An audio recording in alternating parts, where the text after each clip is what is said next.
Welcome and welcome back. Welcome to the Bask in the Flame Longsword edition. This is a build centered around the new Zoh Shia weapons.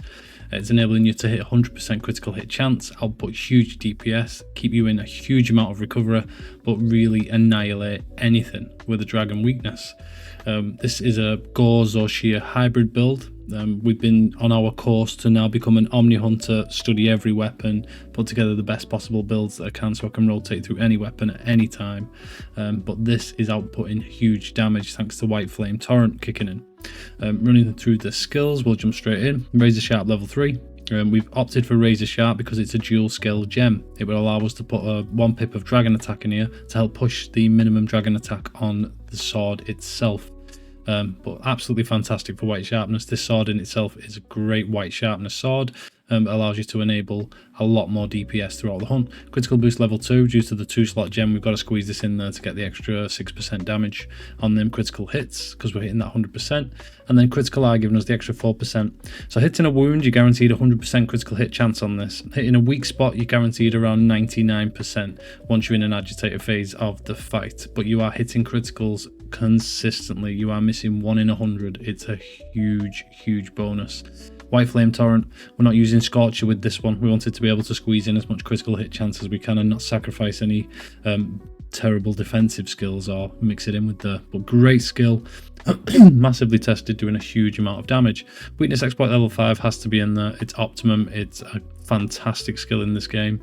It makes every single build due to how efficient it is at getting you critical hits once you know exactly what you're doing. Agitator, flat attack plus 20 on a 220 base attack sword like this. You are putting out some big damage numbers. Maximum might speaks for itself. Your stamina is always full with the longsword. You will do a couple of rolls and maybe a couple of dives. But to do that and get yourself back up to 100% crit, it's passively happening. It's easy to use. An antivirus thanks to the 2 gore sets, giving us the actual frenzy. Once the frenzy is cured, you get an extra 15% affinity, which is pushing us up to that 100%, 99%. Beautiful critical hit chance place to be. And then recovery speed level 2. This marries well with the Numinous Shroud, Numinous Crown and Numinous Overlay. This allows us to really buff that regen speed. We don't need to heal, especially if you're running with your palico. If you do find yourself in a tricky situation, go back for that DPS, hit that window, because the palico doesn't heal you, your recovery speed will.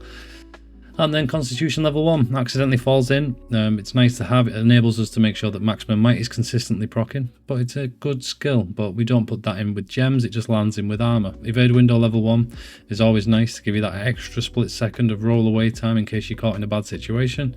And then Counter Strike level 1. Putting this in with flinch free. Flinch free does prevent knockbacks, but if that knockback was to occur, or it was supposed to occur, you will still be triggering Counter Strike for the attack plus 10.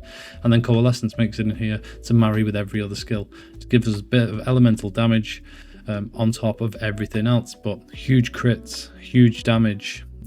I played the full story with longsword and then started to swing into other weapons. It's been nice to journey back here.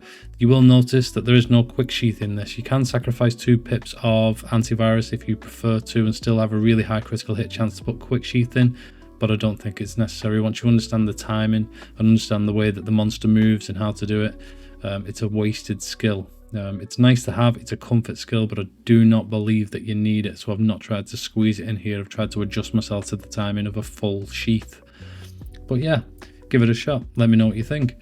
If there's anything you would like to know, any tweaks you would make, please pop it in the comments box below. We're almost at 100 subscribers. I love every single one of you subscribed so far. Really appreciate every single bit of feedback and communication I've had from everyone so far. It's been an excellent journey. I'm exciting. I'm constantly tweaking, constantly testing. If you want to subscribe, come back, see how these builds evolve as we move into the next update now with Arc Tempered Radar coming. It's a really exciting time to get some huge monsters with some more damage, so we can maybe put these builds to the test. We'll be constantly tweaking, constantly changing. If there's anything you need, don't be afraid to give me a shout. Leave a like and subscribe. You know the vibes. Peace.